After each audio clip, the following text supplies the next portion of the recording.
दिखेगा सारा। हाँ।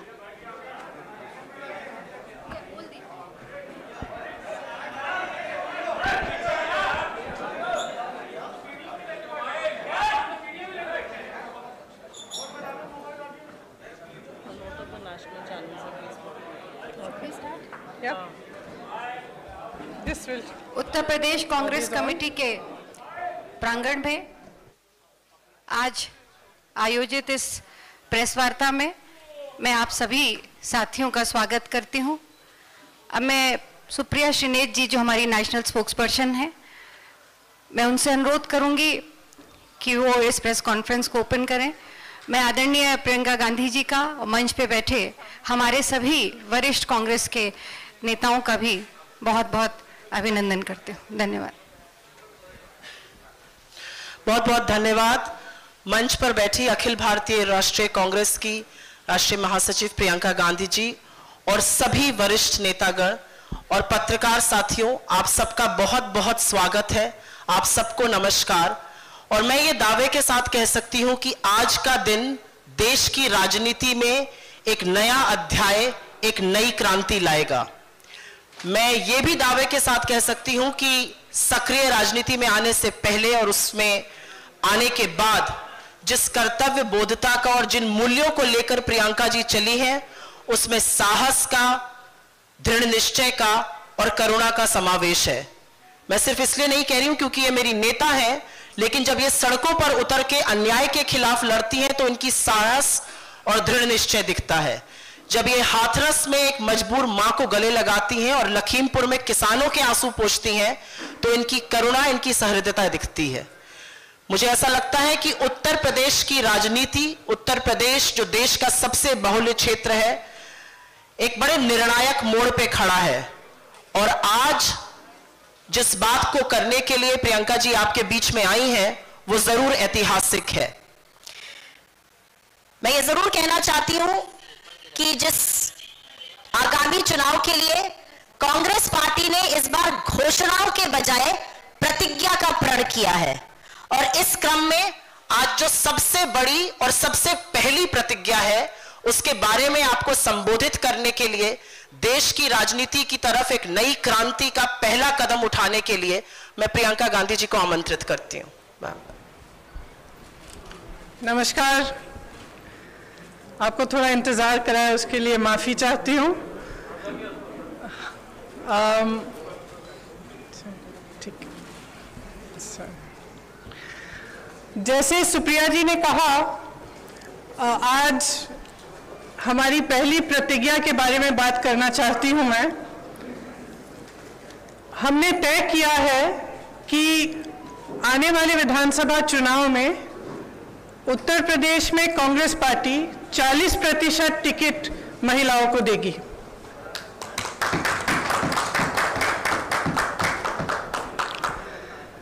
हमारी प्रतिज्ञा है कि महिलाएं उत्तर प्रदेश की राजनीति में पूरी तरह से भागीदार होंगी। ये फैसला हमने किस लिए किया? जब मैं 2019 के चुनाव में उत्तर प्रदेश प्रचार के लिए आई थी, तो इलाहाबाद यूनिवर्सिटी की कुछ लड़कियां मेरे से मिली और उन्होंने मुझे बताया कि किस तरह से यूनिवर्सिटी के नियम कानून, हॉस्टल के नियम कानून उनके लिए अलग थे और पुरुषों के लिए अलग। ये निर्णय उनके लिए लिया है। ये निर्णय मैंने उस महिला के लिए लिया है जिसने गंगा यात्रा के दौरान मेरी नाव को वापस तट पर बुला के कहा कि मेरे गांव में पाठशाला नहीं है, मैं अपने बच्चों को पढ़ाना चाहती हूँ।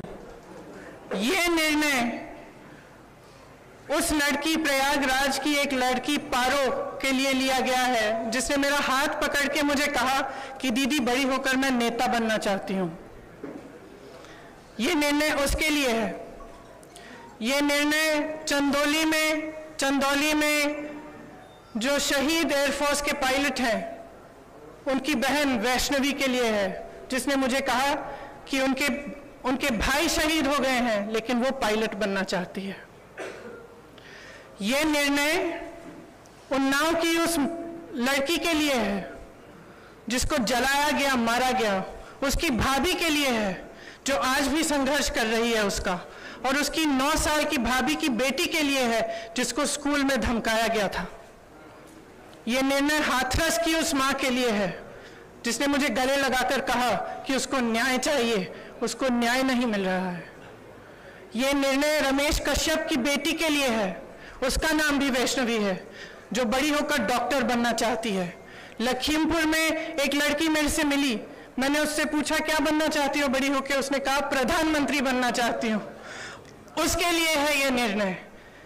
यह निर्णय लखनऊ की एक बस्ती में लक्ष्मी वाल्मीकि के लिए है जो ITI पढ़ी है, BA की है, उसने कंप्यूटर कोर्स किया है, आज तक उसे नौकरी नहीं मिली है। यह निर्णय उसके लिए है।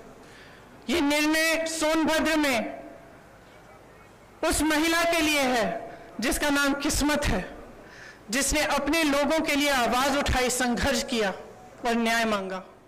यह निर्णय उत्तर प्रदेश की हर एक महिला के लिए है जो बदलाव चाहती है, जो न्याय चाहती है, जो एकता चाहती है, जो चाहती है कि आगे बढ़े उसका प्रदेश। मैं आप सबसे कहना चाहती हूं, आप समाज सेविका हैं, आप अध्यापक हैं, आप एक नौजवान महिला हैं जो आप अपना भविष्य बनाना चाहती हैं, आप प्रेस में हैं, अगर आप बदलाव चाहती हैं तो इंतजार मत करिए। आपकी सुरक्षा कोई नहीं करने वाला, सब बातें करते हैं, सुरक्षा करने का जब समय आता है तो सुरक्षा उनकी होती है जो आपको कुचलते हैं। आज सत्ता का नाम यह है कि आप खुलेआम पूरे पब्लिक के सामने लोगों को कुचल सकते हैं। यह सत्ता बन गई है, यह गलत है। घृणा का बोलबाला है, नफरत का बोलबाला है, गलत है। इसको महिलाएं बदल सकती हैं। महिलाएं इसलिए बदल सकती हैं क्योंकि करुणा भाव, सेवा भाव और दृढ़ता, शक्ति सबसे ज्यादा महिलाओं में है। मैं आपसे कहना चाहती हूं, राजनीति में आओ, मुझसे कंधा से कंधा मिलाओ। मैं जानती हूं कि आपके संघर्ष क्या है, मेरी प्रेस की सहेलियां यहाँ हैं, मैं जानती हूं, मैं आपको देखती हूं सुबह से शाम तक आप कैसे दौड़ती हैं, किन परिस्थितियों में।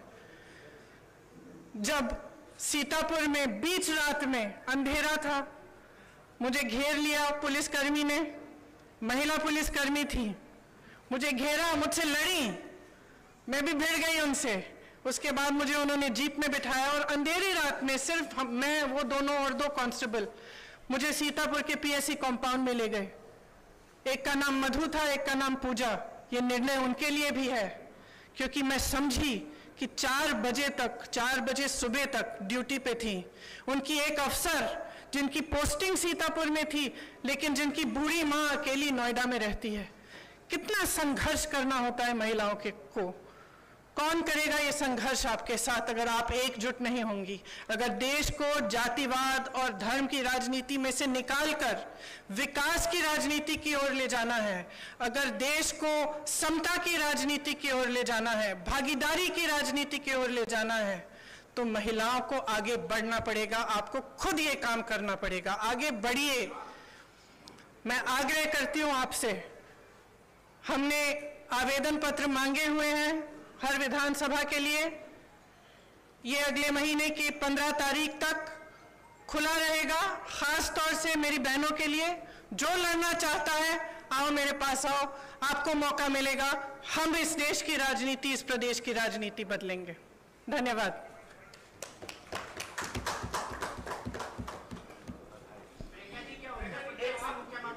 हम लोग सवाल लेंगे। इसको थोड़ा सा सुनिश्चित तरीके से कर लेने दीजिए। कुछ सवाल लेते हैं। मैं पहले प्रिंट इलेक्ट्रॉनिक मीडिया से शुरुआत करूंगी, आपके पास मैं जरूर आऊंगी। प्रांशु जी, आपका सवाल।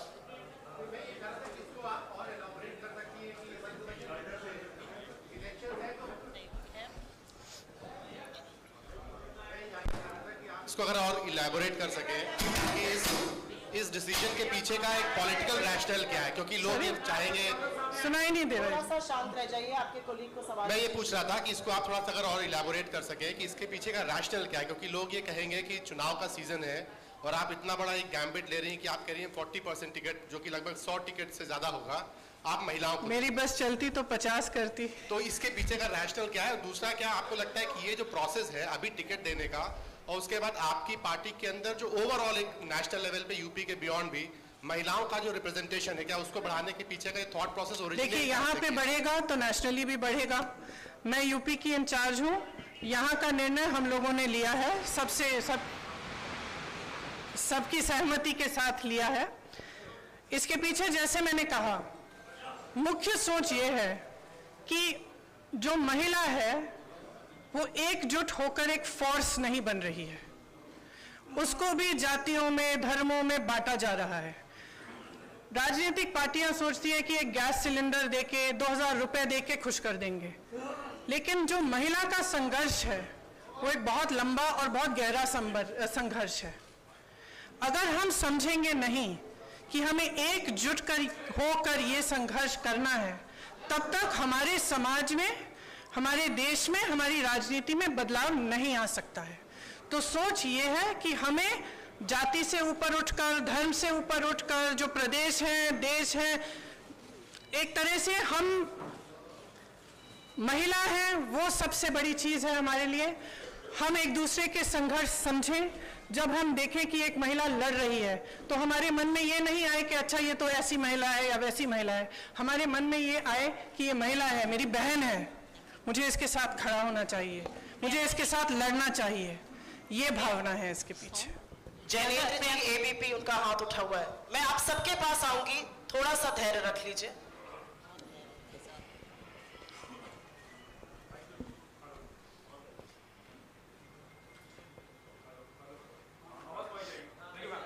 मैम, सवाल ये है कि 40% क्यों? मतलब 33% रिजर्वेशन की चर्चा होती है, आधी आबादी है तो 50% हो सकता था, 40 क्यों? और एक सप्लीमेंट्री में ये भी पूछना चाहता हूँ कि वो सवाल आ गया कि राष्ट्रीय स्तर पर ये होगा या नहीं। जनरली हम देखते हैं कि महिलाओं की भागीदारी के नाम पर नेता अपनी पत्नियों को, अपने परिवार की महिलाओं को आगे कर देते हैं, तो ये ना हो, इसके लिए आपने सोचा है, क्या कदम उठाएंगे? Thank you. देखिए, आपने दो सवाल किए। सबसे पहले 40 क्यों नहीं? शुरुआत है, 40 से शुरू करेंगे। अब मैंने कहा अगर मेरा बस चलता तो 50 होता, तो लेकिन सबकी सहमति के साथ 40 तय किया है। अगले चुनाव में 50 भी हो सकता है। सबसे पहला ये। दूसरा, देखिए, ये सच है कि कई बार लोग अपनी पत्नियों को, बेटियों को चुनाव लड़वा लेते हैं, लेकिन इसमें कोई इतनी बड़ी बुराई नहीं है। लड़ लेती हैं, उसके बाद सक्षम हो जाती हैं।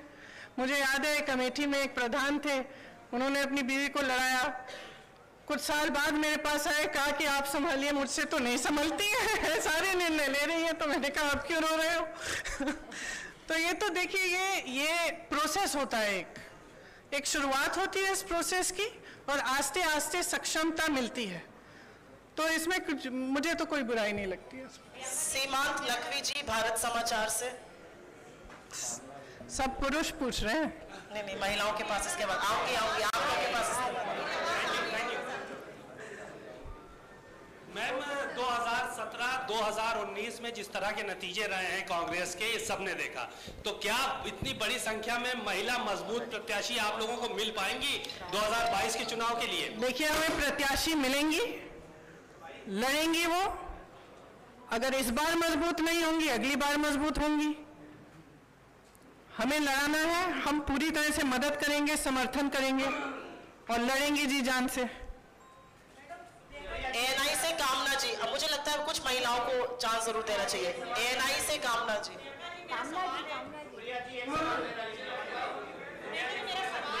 आप सबके पास आएंगे, थोड़ा सा धैर्य रख लीजिए, आप ही के कोलीग्स हैं। कामना जी, मेरा सवाल है, आपने उत्तर प्रदेश के लिए ये बात कही, मैं जानना चाहती हूँ, जिस स्टेट में ऑलरेडी कांग्रेस की सरकार है, पंजाब हो, वहां पर तो चुनाव होने वाले, क्या यही फॉर्मूला वहां पे भी लागू करेंगी? देखिए, मैं उत्तर प्रदेश की इंचार्ज हूँ यहाँ का। जैसे मैंने कहा, हमने निर्णय लिया है। अब ये मिसाल बनेगा, अगर दूसरे भी इसको फॉलो करना चाहते हैं तो बहुत अच्छा रहेगा। प्रियंका जी, जातिगत आधार पर टिकट मिलते हैं। माफ करिए, एक सवाल प्लीज पूछिए, उनको खत्म कर लीजिए, फिर आपके पास आते हैं। महिलाओं को जो टिकट दिया जाएगा, क्या वो जातिगत आधार पर दिया जाएगा? क्या वो जाति के आधार पर दिया जाएगा? महिला की सक्षम योग्यता के आधार पर दिया जाएगा, मेरिट के आधार पर। वो कितना काम कर रही है, कितना उसके विधानसभा के लोग उनको पहचानते हैं, उसके हिसाब से दिया जाएगा। एक शायद ये इंतजार कर रही थी जी।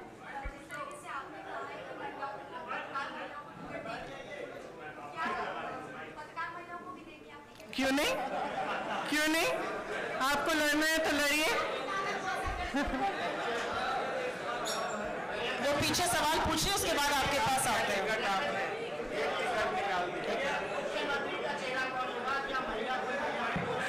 वो आगे जाके देखेंगे।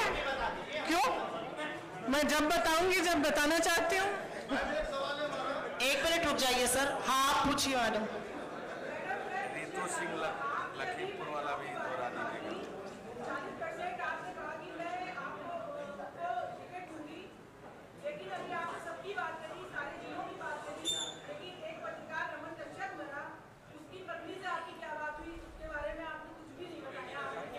मैंने उनकी बेटी का जिक्र भी किया, आप शायद सुन नहीं रही थी। सॉरी, और वो लड़ना चाहेंगे तो जरूर। 1 मिनट रुक जाइए। उन्होंने जिक्र किया, शायद आपने सुना नहीं, उन्होंने उनकी बेटी के बारे में क्या बातचीत हुई उसका पूरा जिक्र किया। सिद्धार्थ कलहंस जी बिजनेस स्टैंडर्ड से यहाँ पे 2 मिनट बैठ जाइए। अभी वो पूछ रहे हैं, उनके हाथ में माइक है।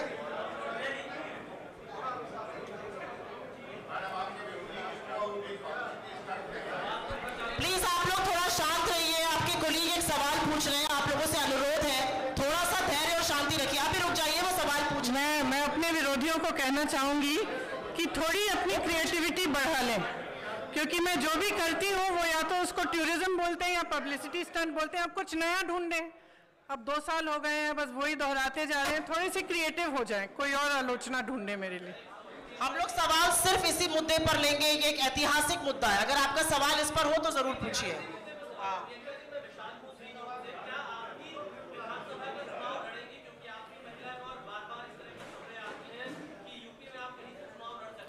ये निर्णय मैंने अभी लिया नहीं है, अभी कुछ टाइम है चुनाव के लिए, मैं ले लूंगी। हाँ, इस पे सोच के मैं निर्णय लूंगी कि लड़ना है कि नहीं। रोहित जी नवभारत टाइम से, नवभारत टाइम से रोहित जी।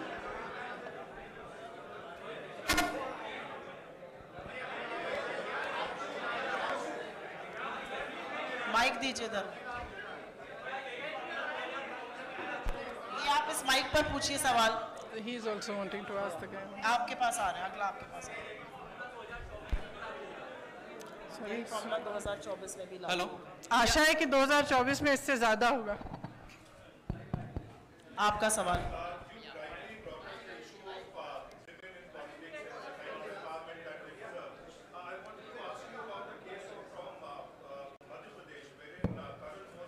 हेलो,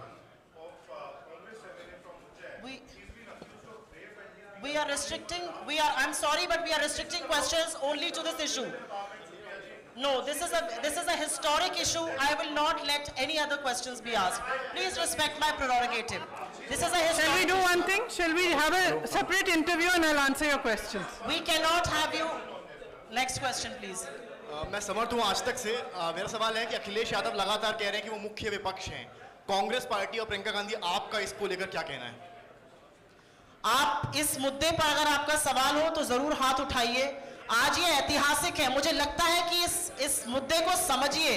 आज तक आजाद हिंदुस्तान में 40% टिकट किसी भी पार्टी ने कहीं पर भी महिलाओं को नहीं दिया है।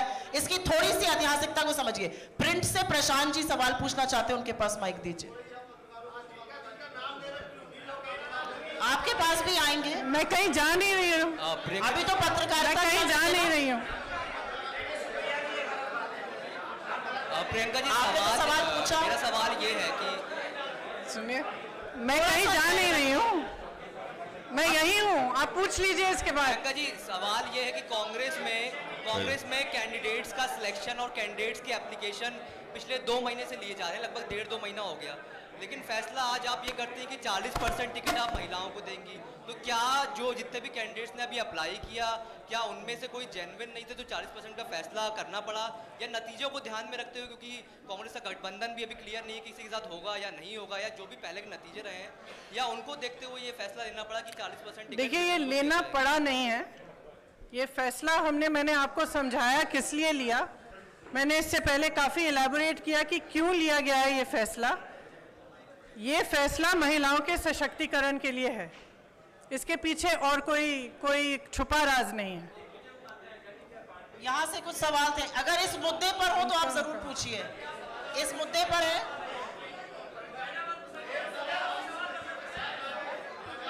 इनको माइक दीजिए। एक एक करके पूछिए। ये एक सवाल मेरा ये है कि कांग्रेस की रणनीति क्या है? किस रणनीति? ये माइक दीजिएगा, इनको आवाज नहीं आ रही है।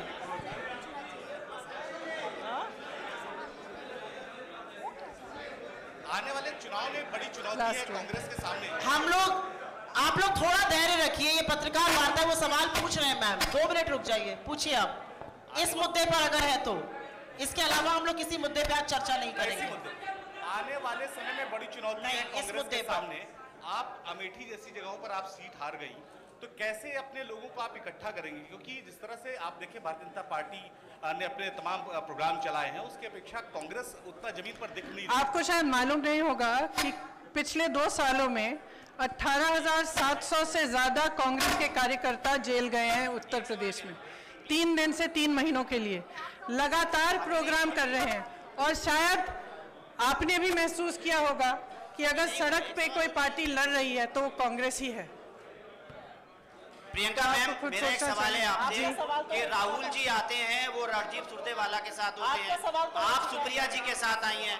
हम लोगों का जो इंटरेक्शन होता है वो यहाँ पे लोकल लोगों से होता है। ये आएंगी, दिल्ली चली जाएंगी, हम लोगों को यहाँ पर उस तरीके से जो खबरें हैं वो सारी चीजें आप ये जी।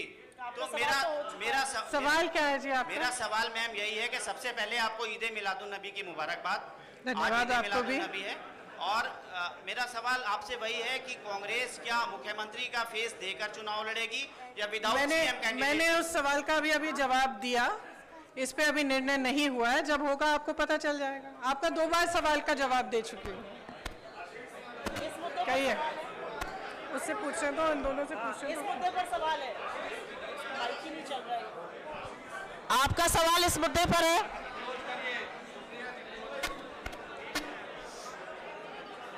इनको माइक दे दीजिए ना पीछे।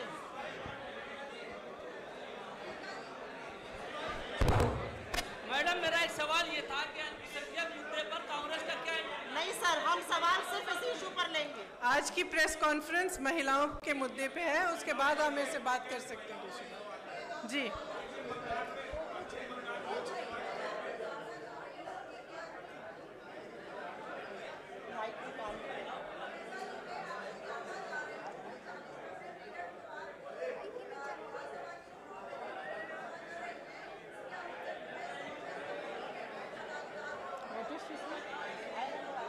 सुनाई नहीं दे रहा।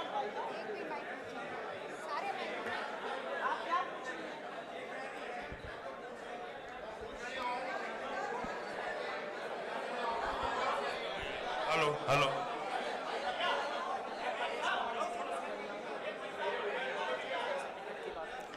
देने की पूरी कोशिश करेंगे हम। अंतिम 2 सवाल लेंगे आप प्लीज। उधर से काफी समय से इंतजार कर रहे हैं। टोटल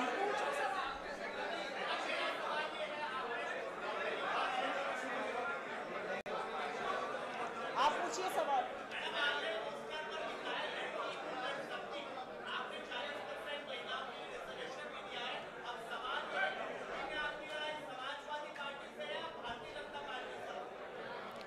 मेरी लड़ाई एक नए तरह की राजनीति को बनाने के लिए है। मैं उन लोगों के लिए लड़ रही हूं जो अपनी आवाज उठा नहीं पा रहे हैं आज के उत्तर प्रदेश में। आज के उत्तर प्रदेश में कोई अपनी आवाज उठा नहीं सकता, कुचला जाता है, चाहे वो महिला हो, दलित हो। जहां जहां पे भी मैं गई हूं, मैंने यही देखा है कि जो पीड़ा में है, आवाज़ उठा नहीं पा रहा है, लड़ नहीं पा रहा है, उसको कुचला जा रहा है, तो मैं उसके लिए लड़ रही हूँ। और मेरी राजनीति सिर्फ इसलिए है कि यहाँ पे बदलाव आए, कि कुछ आशा, कुछ उम्मीद जागे कि उत्तर प्रदेश आगे बढ़ सकता है। एक ऐसी राजनीति बन सकती है इस प्रदेश में जिसमें करुणा का भाव हो, सेवा का भाव हो, सिर्फ मारने, कुचलने और सत्ता का दुरुपयोग करने का नहीं। ये मेरा प्रयास है।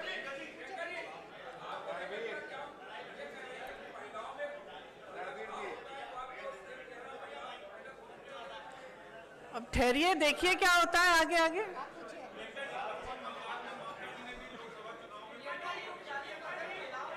ऐसे मत करिए, एक सवाल पूछने दीजिए,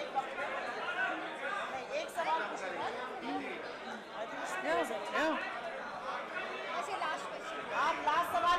आप यहाँ पे मुझे कम महिलाएं दिख रही हैं, इसलिए इतना कम अनुशासन है। देखो कितनी शालीनता से खड़ी है वहां पे पीछे, और आप सब चिल्ला रहे हैं। हम लोग अंतिम सवाल लेंगे।